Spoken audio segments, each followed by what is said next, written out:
બન્યું એવું નસીબ જોગે જ્યારે ચોર આગળ દોડે છે ત્યારે રસ્તામાં એક કૂવો આવ્યો, વાવ આવી. તો આ ચોર પુત્રે શું કર્યું કે બચવા માટેનો ઉપાય છે, આ માણસોને હું અહીં અટકાવી શકું તેમ છું, તો કઈ રીતે અટકાવું? પોટલો એને ફેંકવો નથી કૂવામાં, આટલી મહેનત કરી છે ને અહીં સુધી પોટલો લાવ્યો છે, હવે કૂવામાં ફેંકે તો બધું જાય. તો એક ચોર આ લોકોને ફસાવવા માટે શું કરે છે? કૂવાની બાજુમાં એક પથ્થર પડ્યો હતો, તાત્કાલિક બુદ્ધિ એને સૂચે છે. માણસ પર જ્યારે આવે ને ત્યારે પોતાની મેળે બુદ્ધિ સૂચે, અને જ્યાં સુધી પોતા પર ના આવે ત્યાં સુધી માણસના મનમાં પ્રશ્ન ઉઠે, અને જ્યાં સુધી આપણા પર પડ્યું ન હોય ને ત્યાં સુધી પ્રશ્ન ઉઠે કે આનું શું, આનું શું, આનું શું. તો આ છોકરાને આપમેળે સૂચે છે. પથ્થર નાખ્યો કૂવામાં,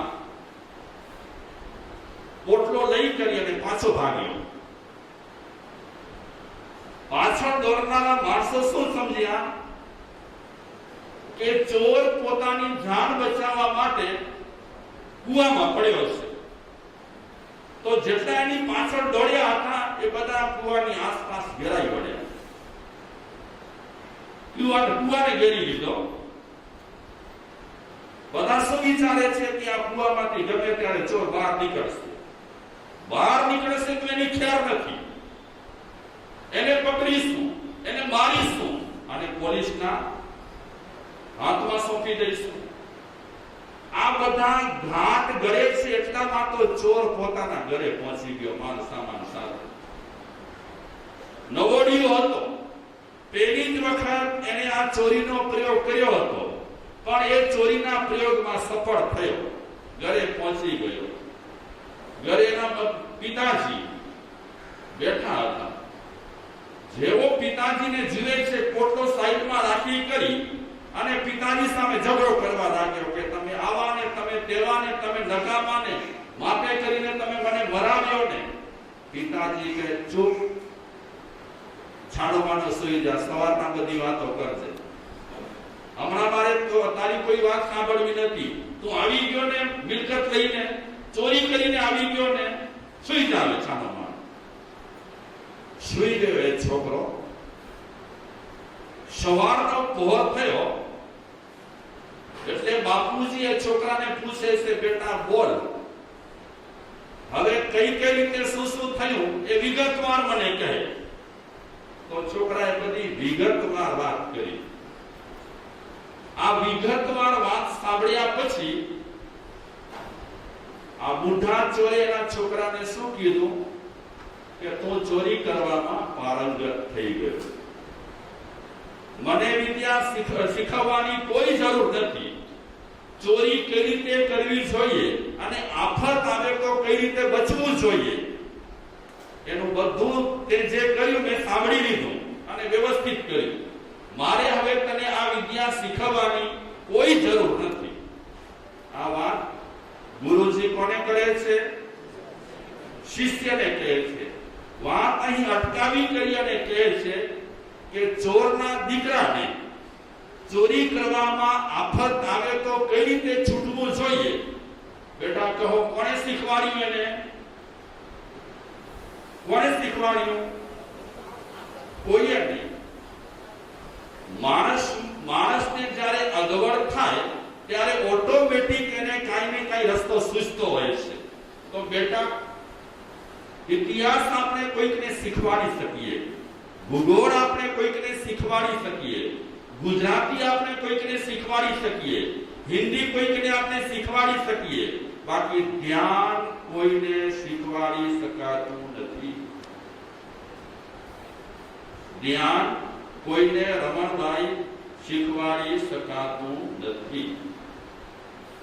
પ્રવચન આપણે સાંભળીએ, વ્યાખ્યાનો આપણે સાંભળીએ, સત્સંગ આપણે કરીએ, પણ આ બધું કર્યા પછી ધ્યાનની પદ્ધતિ કોઈ શીખવી શકતું નથી. ધ્યાન છે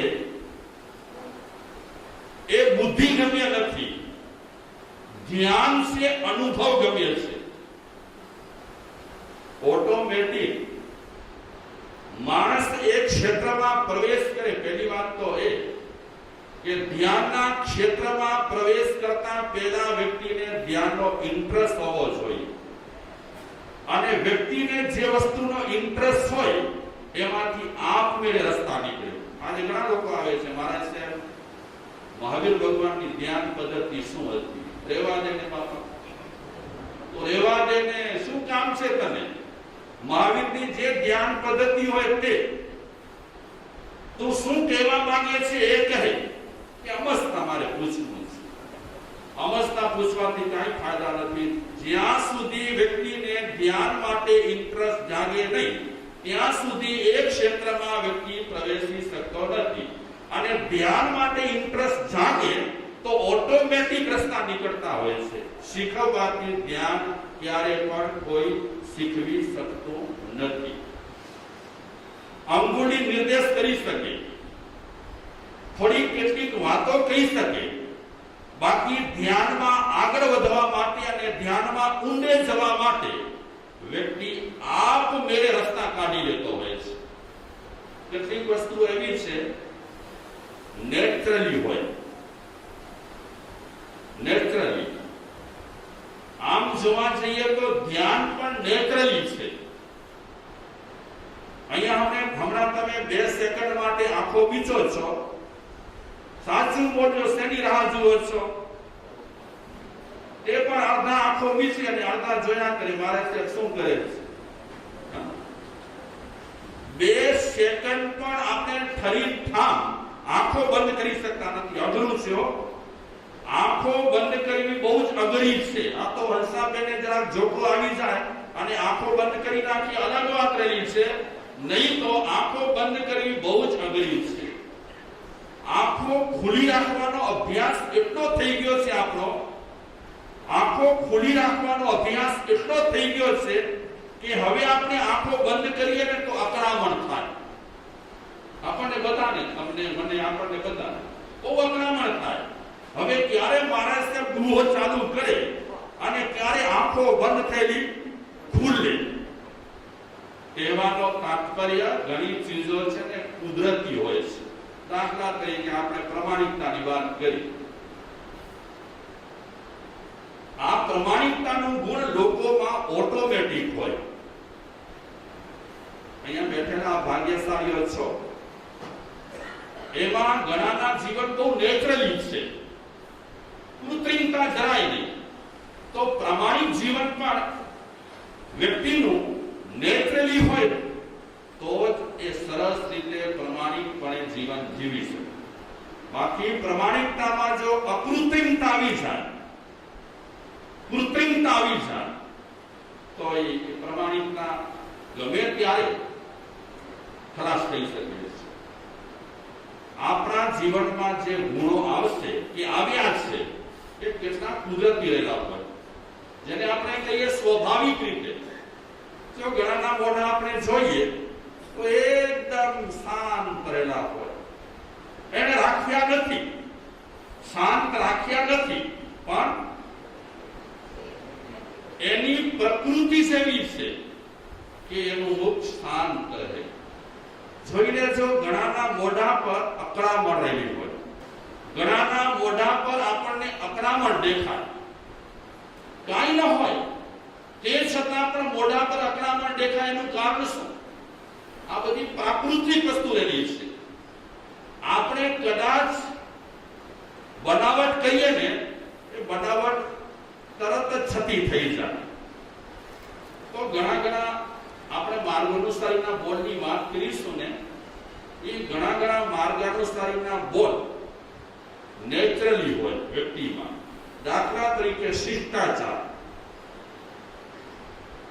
આમને આમ આપણે શિષ્ટાચાર કરતા હોઈએ. પોતાની ખુરશી પોતે લેવાની, પોતાની ખુરશી જ્યાંથી લીધી હોય એ પાછી ત્યાં જ મૂકી દેવાની. જોઈ લેજો ઘણા લોકોમાં આવો શિષ્ટાચાર હોય. આ તો દાખલો આપું છું. ખુરશી જ્યાંથી લીધી હોય ત્યાં જ રાખે, પથ્થરનું જ્યાંથી લીધું હોય ત્યાં જ રાખે. આ શિષ્ટાચાર ઓટોમેટિક. એને કહેવાની જરૂર ના પડે કે આમનું આમ કરો. તો તો જે ઓટોમેટિક ગુણો આવશે એ સ્થાયી ગુણો હશે. બાકી થોપી બેસાડેલા હશે ગુણો, હા દેખશે કે મારે છે કોઈ દેખતા નથી. આ થોપી બેસાડેલા ગુણો હોય કે કોઈકના કંટ્રોલને કારણે આપણે કાંઈ કરીએ છીએ. તમે વિચારો કેટલો ફરક પડે ક્યાં આપણે કોઈકના કંટ્રોલને કારણે કરતા હોઈએ અને ક્યાં આપણે સહજ રીતે કરતા હોઈએ. મજા શેમાં હોય? ઘણાના જીવન બહુ સહજ હોય, ઘણા સહજ હોય. અમારા એક મહારાજ હતા, રક્તભાઈ આપ તો ઓળખતા હશો, વર્ષોથી કચ્છમાં રહેતા હતા. બહુ આધ્યાત્મિક પુરુષ, બહુ જ આધ્યાત્મિક. એ મહારાજ સાહેબ મોટી ઉંમરના હતા પણ એકદમ નેચરલી જીવન જીવતા. એમને માથું મોંડાવવું હોય તો બજારની વચ્ચે બેસી જાય. એમ નહીં કે ચલો ઉપાશ્રયની અંદર કોઈ ન દેખે તે રીતે નહીં, બધું જાહેરમાં. અને એટલું ફ્રેન્કલી જીવન, બિલકુલ ફ્રેન્કલી જીવન. અંદર એક બહાર બીજું એવું નહીં. આવું જીવન હોય ને બહુ જ હળવું જીવન હોય. આ ધર્મ ધ્યાન કે આપણે જે તે અત્યારે કઈ કરીએ છીએ સત્સંગની, આમ તો આપણે નેચરલી જીવન જીવતા થઈએ એના માટેની બધી એના માટેના બધા પ્રયોગો અને પ્રયાસ રહ્યા છે. શિષ્ટાચાર સ્વાભાવિક હોય તો બહુ સરસ લાગે અને કૃત્રિમ હોય ને તો સરસ ન લાગે. એવી રીતે માર્ગાનુસારીમાં બીજા કેટલા ગુણો આવશે. સ્વાભાવિક રીતે માણસમાં એ ગુણો રહેલા હોય. કેટલાક કાર્યો માર્ગાનુસારીમાં એવા બતાવ્યા છે કે આપણને કરવા પડે.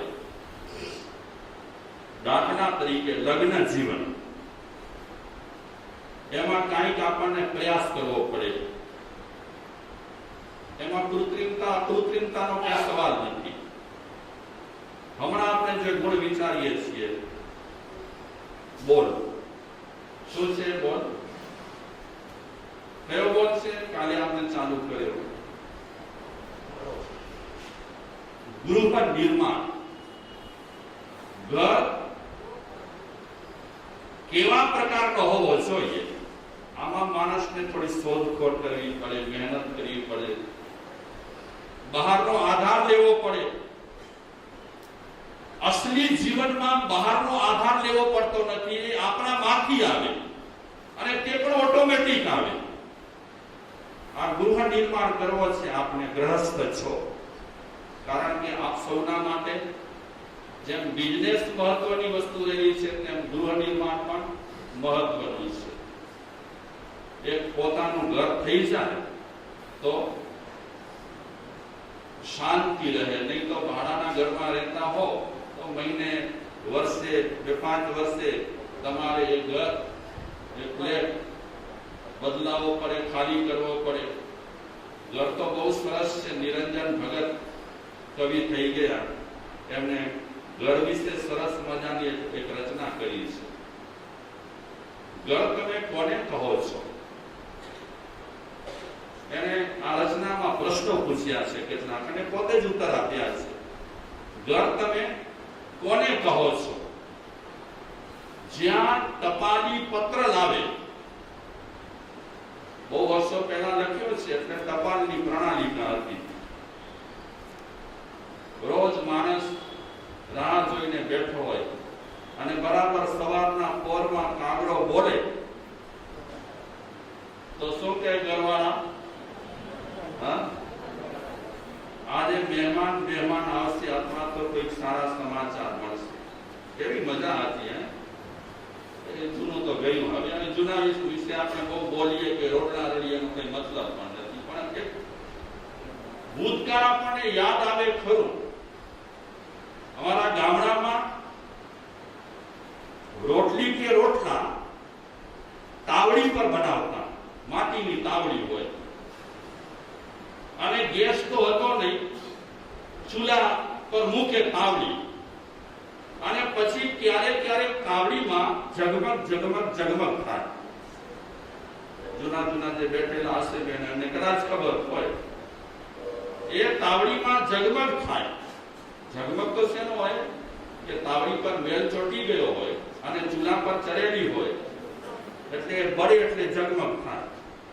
પણ ચૂલા પાસે બેઠેલી ગૃહિણી શું વિચારે જ્યારે ઝગમગ થાય ત્યારે કે આજે ચોક્કસ મહેમાનો આવશે.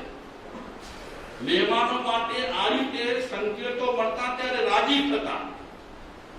તો કવિ કહે છે જ્યાં ટપાલી પત્ર લાવે, શોધતા વણ શોધતા મિત્રો અને મહેમાનો જ્યાં આવી ચડે. મિત્રો પણ આવે, મહેમાનો પણ આવે, ક્યારેક તો આવી પડે. પેલા શું કીધું? મહેમાનો જ્યાં આવી ચડે અને ક્યારેક તો આવી પડે.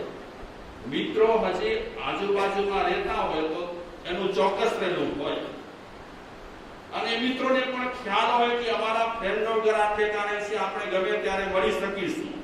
પણ મહેમાનો તો એકાએક આવી જતા હોય. જ્યારે વ્યવસ્થાઓ ન હતી ત્યારે નિરંજન ભગતે આ રચના કરી છે. તો ઓછી વ્યવસ્થા હતી તે સમયમાં માણસોની માનસિક સ્થિતિ કેવી હતી અને મહેમાનો માટે કેટલા તલપતા હતા. અને એક વાત વચ્ચે કહું કે ઘરનું ઘરેણું છે એ એક આવકાર છે અને બીજું મહેમાન છે. ઘરનું ઘરેણું કહેવાય. આપણા ઘરમાં કોઈ પણ આવે એને મીઠો આપણે આવકાર આપીએ, અને આપણા ઘરે મહેમાન આવે તો આપણે નારાજ થવાને બદલે શું થઈએ? રાજી થઈ, ખુશ થઈએ. અને ઘણી વખત તો મને ખબર છે જેના ઘરે મહેમાન આવ્યા હોય ને એ ઘરવાળા આજુબાજુ કઈ કામ માટે જાય તો કે આજે તો અમારા ઘરે મહેમાન આવ્યા છે, ખુશી વ્યક્ત કરે.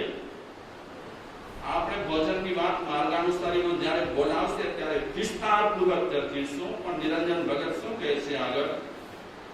જેનું બધાને ઠામ ઠેકાણું તમે આપી શકો છો, જેનું બધાને તમે ઠામ ઠેકાણું આપી શકો છો, તેને તમે શું ઘર કહો છો? તેને તમે શું ઘર કહો છો? તો પછી જ્યાં જ્યાં તમે પગથિયે, જ્યાં જ્યાં તમને પગથી ઉતારીને પગરખા ભાર ટોપીના માથેથી ઉતારીને અને હાથ બે પહોળા કરીને હાશ કહો. પછી તમે કોને ઘર માનો છો? માથા પર ટોપી પહેરી હોય, શું કરે? ઘરમાં આવે એટલે ટોપી, ટોપી ઉતારે, પગમાં પગરખા ને ટોપી તો નીકળી ગઈ પણ પગરખા છે. હવે કઈ નવો સંશોધન થાય ને પગરખા નીકળી જાય તો અલગ વાત છે, અને બહુ મજા આવી જશે. ત્યારે નવો સંશોધન થશે અને કઈક આવી જશે ત્યારે આ પગરખાની જે ઝંઝટ છે ને એ સાવ શું થઈ જશે? ઘણા સંશોધન થયા છે, પગરખામાં ડિઝાઇન બદલી છે, બાકી પગરખાની જે પદ્ધતિ છે તે જ વર્ષોથી ચાલી આવે છે. તો એને ઘર કહેવાય, નિરંજન ભગત કહેવાય કે જ્યાં પહોંચ્યા પછી આપણે ટોપી ઉતારીએ, જ્યાં પહોંચ્યા પછી આપણે પગરખા ઉતારી કરી અને રાખી દઈએ અને એકદમ આપણે હાથ પોળા કરી અને હાશકારો અનુભવીએ. જ્યાં સર્વના મુખ જોઈ તમને સહેજમાં મલકી ઉઠે. ઘરમાં ઘણા ઘરવાળા એવા હોય કે તમે કામ ધંધેથી પાછા આવો એટલે પહેલા તો તમને જોતાની સાથે સ્માઈલ આપે.